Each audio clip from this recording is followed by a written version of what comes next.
नमस्कार, आप देख रहे हैं STV न्यूज़। मैं हूं अंसारुल हक। तो एक बार फिर से चुनाव का माहौल जो है बनता जा रहा है और ख़ास तौर से अगर पूर्वी चंपारण की बात करें तो पूर्वी चंपारण में केसरिया और ढाका दो जगह पे नगर पंचायत के चुनाव हो रहे हैं और इस बार फॉर्मेट बिल्कुल बदला हुआ है, क्योंकि इस बार मुख्य पार्षद के लिए जो नगर पंचायत के जो अध्यक्ष होंगे और उपाध्यक्ष होंगे उनके लिए डायरेक्ट मतदाता जो है उनके भविष्य का फैसला मतदाताओं को करना है। तो थोड़ा सा फॉर्मेट बदला हुआ है। तो इस सिलसिले में अभी नामांकन वगैरह की जो प्रक्रिया है वो संपन्न हुई है। इसके बाद से अब प्रत्याशी जो है ज़ोर आजमाइश करने के लिए मैदान में कूद पड़े हैं। तो इस सिलसिले में हम आए हैं केसरिया, लेकिन इस बार ख़ास बात यह है कि केसरिया नगर पंचायत के अध्यक्ष पद के लिए रिंकू पाठक जी खुद चुनाव नहीं लड़ रहे हैं, इनकी पत्नी चुनाव लड़ रही हैं। तो सीधे वहीं से वही सवाल पे से शुरू करते हैं बातचीत का सिलसिला कि क्या वजह है, क्यों आप जो है पत्नी जी को लड़ा रहे हैं? आपके माध्यम से सबसे पहले केसरिया की नगर पंचायत की जो जितने भी जनता है, मतदाता बंधु हैं, सबों को मेरा प्रणाम, आदाब, सलाम। और इस बार चुनाव लड़ाने का पत्नी का कोई नया रीज़न नहीं है। रीज़न वही है जो 5 साल अध्यक्ष बनने के बाद 5 साल गरीबों के विकास के लिए जो लड़ाई हम लड़े केसरिया में, इसमें बहुत सारी कठिनाइयाँ हमको देखने को मिली कि बार बार लोग हमको झूठे मुकदमे में फंसाते चले आए। इसलिए इस बार हम अपना चेहरा न करके पत्नी का चेहरा सामने रखे हैं कि लोग जो अध्यक्ष बनने के बाद जो हमको फंसाते हैं जी। और जी, पत्नी रहे या हम रहे, बात में कोई अंतर नहीं है। और महिला सशक्तिकरण की बात तो पूरा देश कर रहा है, तो हम भी सोचे हैं कि इस बार उन्हीं को आगे करके और नगर के विकास जो हम दोनों साथ मिलके जो नगर का विकास बचा हुआ है वो अधूरा सपना गरीबों का जो है उसको पूरा करेंगे। नगर के विकास की बात पे भी अब आ जाते हैं। क्या रिंकू पाठक जी को या आपकी जो पत्नी है तो उनको लोग वोट क्यों देंगे? क्या आपने पिछले 5 सालों के दरमियान किया है नगर पंचायत वासियों के लिए?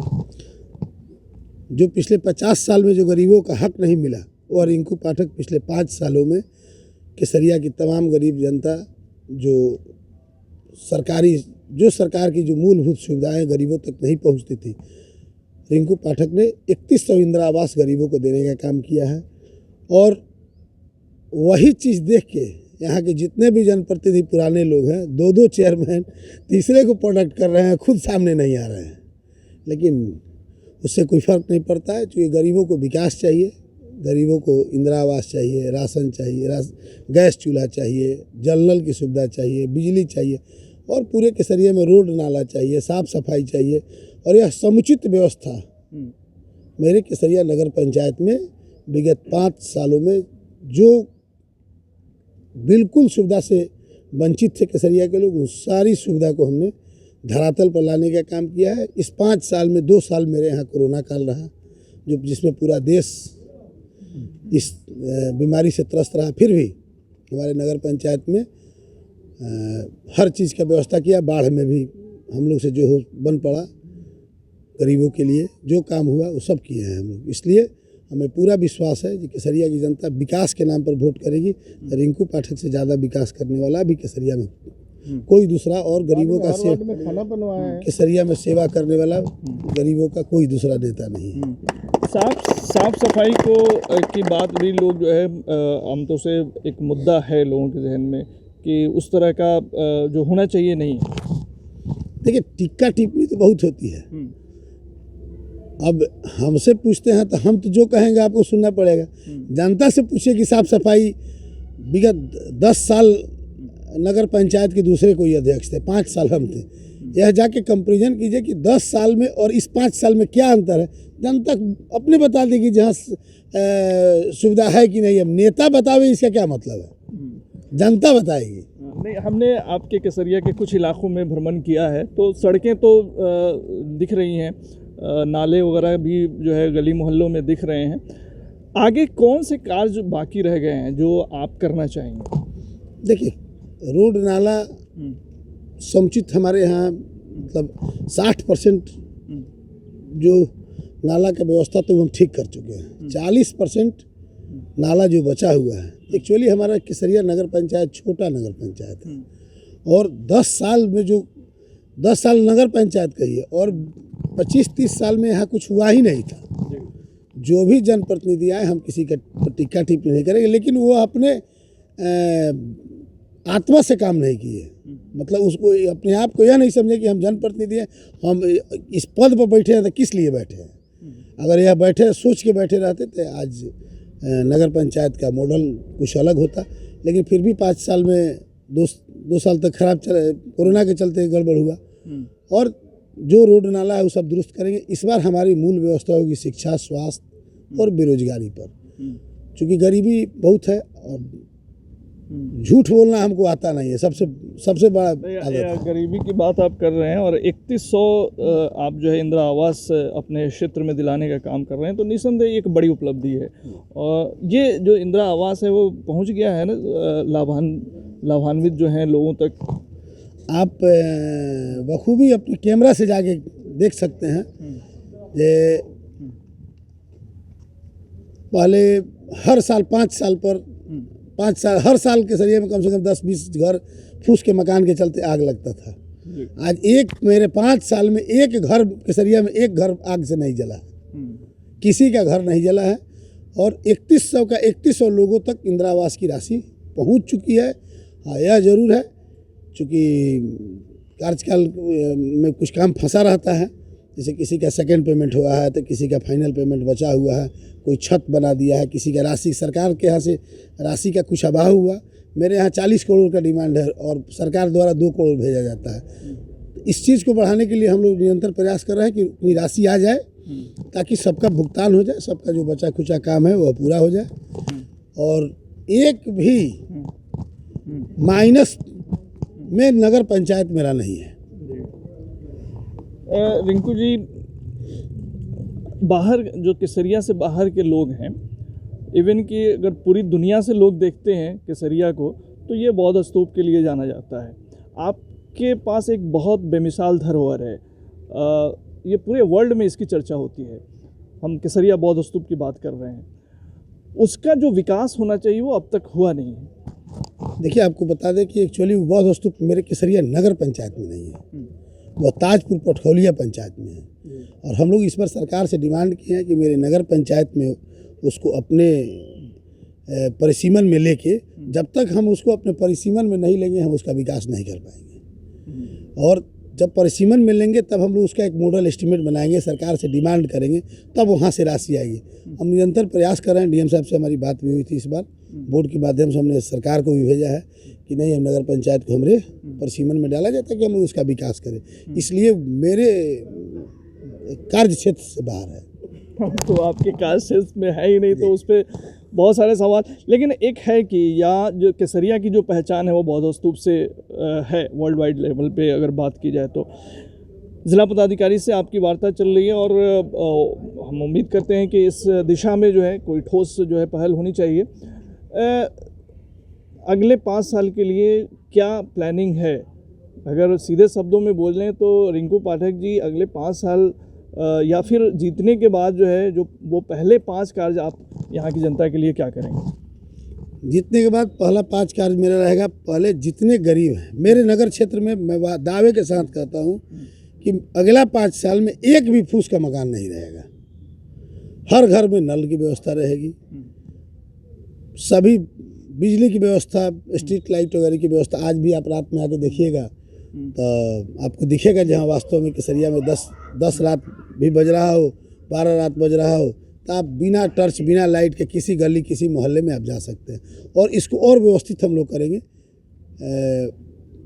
शिक्षा की व्यवस्था हमारे यहाँ कुछ कमज़ोर है, इसको हम लोग अपने माध्यम से, इस बार मेरा पूरा फोकस रहेगा यहाँ शिक्षा में सुधार हो। शिक्षा के सुधार होगा तब जाके यहाँ विकास होगा। कैसे करेंगे शिक्षा में सुधार? शिक्षा में सुधार के लिए हम अपने सभी वर्ग के 50 बच्चे को हम एडॉप्ट करेंगे जी। और एक स्कूल को नगर पंचायत गोद लेगा जी। दिल्ली मॉडल की तरह हम कोशिश करेंगे। एक स्कूल को गोद लेकर और हम उसको बेहतर बनाएंगे तब दूसरे पर भी रहेंगे, फिर दूसरे स्कूल पर ध्यान देंगे। और उसी तरह सभी को कोशिश करेंगे कि अच्छा शिक्षा का व्यवस्था यहाँ, जैसे दिल्ली में पक्ष विपक्ष जो केजरीवाल जी की शिक्षा व्यवस्था हम देख के आए हैं और उसी को हम लोग लागू करने की कोशिश करेंगे।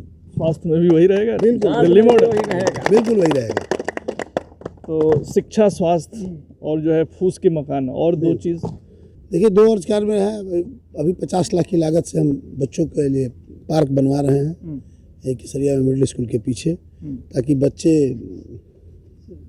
प्रत्येक रविवार इंटरटेन करें, क्योंकि यहाँ ये सब मूलभूत सुविधाओं से वंचित है केसरिया। लड़की के साथ सभी गरीब बच्चों के शादी विवाह के लिए हमने अशोक सम्राट भवन, विवाह भवन का भी उद्घाटन भी किया है। और रोड नाला ये सब जो भी नगर के विकास के लिए होगा समुचित व्यवस्था इस बार की। एक बहुत अहम मुद्दा है रिंकू जी, यहाँ पे अक्सर उसकी पूरे बिहार में चर्चा होती है, वो है भ्रष्टाचार। तो इसके लिए आप कैसे काम करेंगे? देखिए भ्रष्टाचार की जो व्यवस्था है, जब हम सुधर जाएंगे तो सब ऑटोमेटिक सुधर जाएंगे।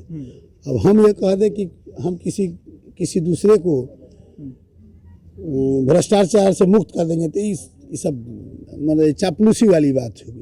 लेकिन हम इतना जरूर कहेंगे, जब हम सुधरेंगे, मेरे पीछे जितने भी पदाधिकारी हैं, जितने भी स्टाफ कर रहे थे, वो सब सुधर जाएंगे। और मैं दावे से के साथ कहता हूँ कि आप जाइए, गरीबों के पास जाइए, जितने भी घर मिले हैं, नगर पंचायत में कोई व्यक्ति यह नहीं कह सकता है कि 5 साल में रिंकू पाठक ने किसी से 50 गो रुपया लेने का काम किया होगा।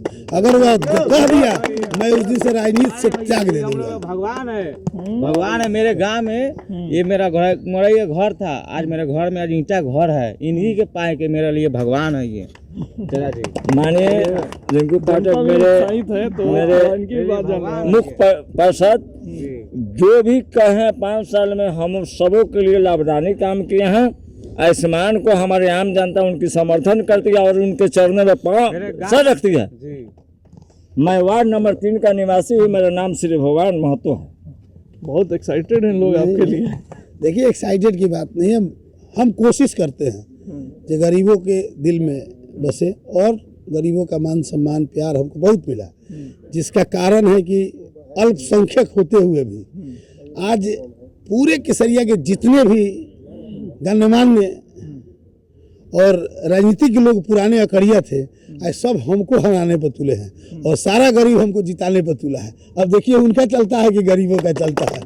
लड़ाई, आखिरी सवाल कुछ एक दो कर लेते हैं। लड़ाई, मुख्य लड़ाई आप किससे देख रहे हैं अपना?